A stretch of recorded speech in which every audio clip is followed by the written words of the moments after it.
श्री शिवाय नमस्तुभ्यम। हर हर महादेव। 27 अक्टूबर दिन बहुत विशेष है। कार्तिक माह का सोमवार है और इस दिन आप कौन से 5 अचूक उपाय कर सकते हैं जो कि गुरुजी पंडित प्रदीप मिश्रा जी के बताए हैं, उन्हीं की जानकारी आपको इस वीडियो में मिलने वाली है। सभी उपाय हम आपको वीडियो के माध्यम से करके बताएंगे, इसलिए ये वीडियो आप अंत तक देखें ताकि कोई भी उपयोगी जानकारी आपसे ना छूटे। कार्तिक सोमवार के दिन शाम के समय आपको एक तुलसी दीपक अपने घर में ही, जो आपके घर में भगवान का मंदिर होता है, उसमें प्रज्वलित करना है। तुलसी दीपक से तात्पर्य है तुलसी की वह डंडी लेना है जो बहुत सूखी हुई होना चाहिए। उस डंडी में कुछ भी हरापन नहीं होना चाहिए। उसी डंडी का उपयोग करना है और उसमें आप मोली लपेट सकते हैं या फिर कच्चा सूत लपेट सकते हैं। ऐसा कच्चा सूत लपेटें। इसके बाद इससे आपको एक दीपक में रखना है। दीपक में रखने के बाद उसमें आपको घी डाल देना है और घी डालने के बाद उसे आपको प्रज्वलित कर देना है। दीपक आपको शाम के समय प्रदोष काल में प्रज्वलित करना है। जिन्हें पता नहीं उन्हें बता दें, सूर्य अस्त के 45 मिनट पहले से लेके 45 मिनट बाद तक का समय प्रदोष काल कहलाता है और दीपक भी आपको तभी प्रज्वलित करना है। अपने घर में जो भी भगवान का मंदिर है, जहाँ पे आप भगवान का पूजन अर्चन करते हैं, वहीं पर दीपक को रखिए और प्रज्वलित कर दीजिए। भगवान शिव, भगवान विष्णु, माता लक्ष्मी सभी की कृपा आपको प्राप्त होती है। यह तुलसी दीपक आपको अपने घर में इस कार्तिक के महीने में प्रदोष काल में सोमवार के दिन अवश्य प्रज्वलित करना है। घर में पॉजिटिविटी बढ़ती है, अटके हुए कार्य पूर्ण होना शुरू हो जाते हैं, घर में धन संपदा की वृद्धि देखने को मिलती है। यह काफ़ी सरल और आसान उपाय है जिसे आपको अपने घर पर ही करना है। बढ़ते हैं अगले विशेष उपाय की ओर। गुरुजी पंडित प्रदीप मिश्रा जी ने अपनी हाल ही की पूर्ण हुई शिव पुराण कथाओं में एक विशेष उपाय की जानकारी दी थी, जिसमें गुरुजी ने बताया था कि अगर धन संपदा की बहुत कमी है, घर में पैसा आ ही नहीं रहा है, कर्जा बढ़ते ही चले आ रहा है, तो कर्ज मुक्ति के लिए आपको यह सरल और आसान उपाय किसी भी सोमवार या शुक्रवार को करना है। आपको एक बेलपत्र लेना है और उस बेलपत्र के ऊपर आपको एक कटोरी रखना है और उसमें आपको शहद रखना है।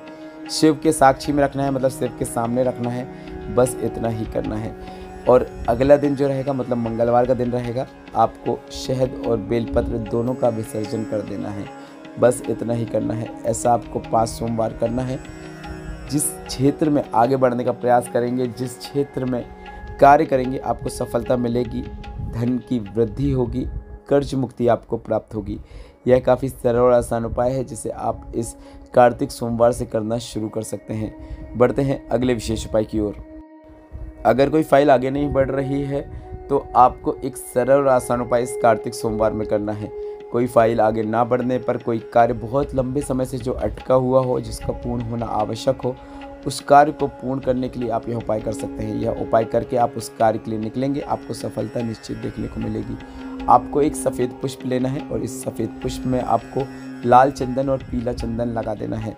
लाल चंदन, पीला चंदन सफ़ेद पुष्प में लगाने के बाद इसे आपको भोलेनाथ के मंदिर में जाकर शिवलिंग पे अर्पित कर देना है। किस प्रकार से यह उपाय करना है आप वीडियो में भी देखकर समझ सकते हैं। पुष्प को शिवलिंग के ऊपर अर्पित करना है और अगर आप यह उपाय अपने घर पर करना चाहें तो घर पर भी कर सकते हैं, भोलेनाथ के मंदिर में करना चाहें तो वहाँ जाकर भी कर सकते हैं। इसके बाद आप उस कार्य के लिए निकल जाइए। कार्य में आपको सफलता निश्चित देखने को मिलेगी। काफ़ी सरल और आसान उपाय है जिसे आप किसी भी सोमवार के दिन कर सकते हैं या फिर प्रदोष के दिन या फिर मासिक शिवरात्रि के दिन कर सकते हैं और अपने जीवन में आ रही अटकलों को दूर कर सकते हैं, जीवन में उन्नति प्राप्त कर सकते हैं। इस सोमवार को, जो कि कार्तिक माह का है, विशेष सोमवार है, इस दिन आप यह विशेष उपाय अवश्य कीजिएगा। बढ़ते हैं अगले विशेष उपाय की ओर। कार्तिक के महीने में अगर आप सोमवार के दिन अपनी मनोकामना देवादिदेव महादेव से करना चाहते हैं तो इसका एक सरल और आसान तरीका गुरुजी पंडित प्रदीप मिश्रा जी ने हाल ही की शिव पुराण कथाओं में बताया है। गुरुजी ने कहा है आपको अपने सीधे हाथ में एक दूर्वा ले लेनी है और इस दूर्वा को नंदी भगवान के उठे हुए पाँव के विपरीत कान में लगाना है। आप देख सकते हैं वीडियो के माध्यम से किस प्रकार से यह उपाय करना है। और आपको नंदी भगवान का जो उठा हुआ पाँव होता है, उस और जो कान होता है, उस कान पे अपनी मनोकामना करना है।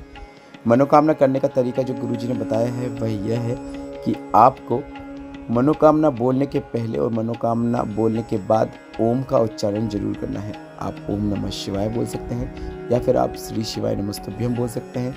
उसके बाद मनोकामना कर सकते हैं और मनोकामना करने के बाद एक बार और श्री शिवाय नमस्तुभ्यम बोल सकते हैं।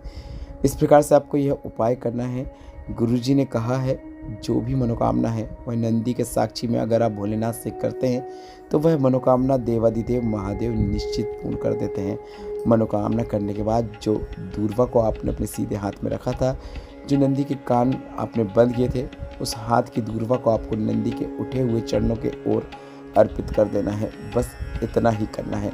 इसके साथ ही साथ गुरुजी ने कहा, अगर आपके पास दूर्वा भी नहीं है पर आप नंदी भगवान से अपनी मनोकामना करना चाहते हैं तो नंदी भगवान के गले में जो घंटी लटकी होती है उस घंटी का स्पर्श करते हुए आप अपनी मनोकामना कर सकते हैं। मनोकामना करने का तरीका वही रहेगा।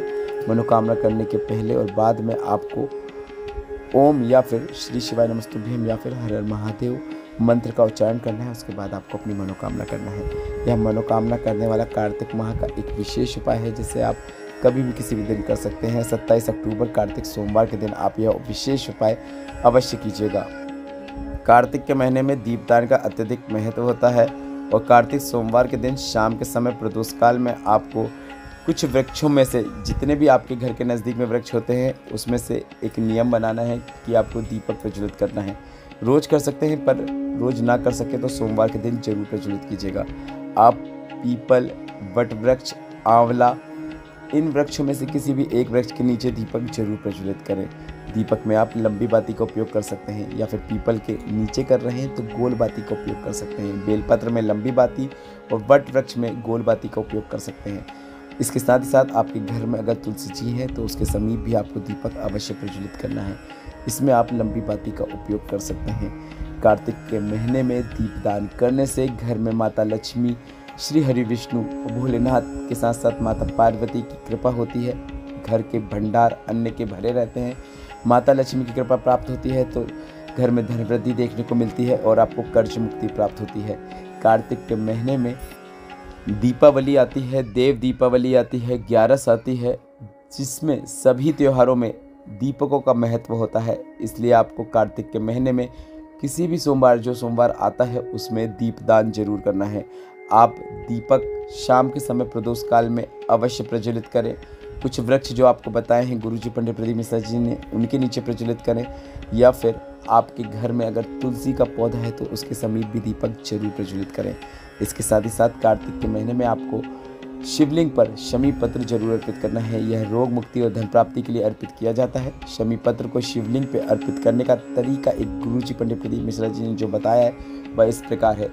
अगर आप शिवलिंग पे शमी पत्र को अर्पित करना चाहते हैं तो शमी पत्र को सबसे पहले शिवलिंग में जो माता पार्वती का हस्तकमल होता है वहाँ पे स्पर्श कराना है। उसके बाद शमी पत्र को शिवलिंग के ऊपर अर्पित कर देना है। बस इतना ही करना है। इस प्रकार से शमी पत्र को शिवलिंग पे अर्पित करने वाले के जीवन में धन संबंधित परेशानियां दूर होती हैं और उसे रोग मुक्ति प्राप्त होती है। वीडियो में बताई गई जानकारी संबंधित जो भी प्रश्न है कमेंट बॉक्स से पूछ सकते हैं। वीडियो उपयोगी लगा है तो लाइक जरूर करें। कमेंट बॉक्स में श्री शिवाय नमस्तुभ्यम या फिर हर हर महादेव जरूर टाइप करें। श्री शिवाय नमस्तुभ्यम, हर हर महादेव।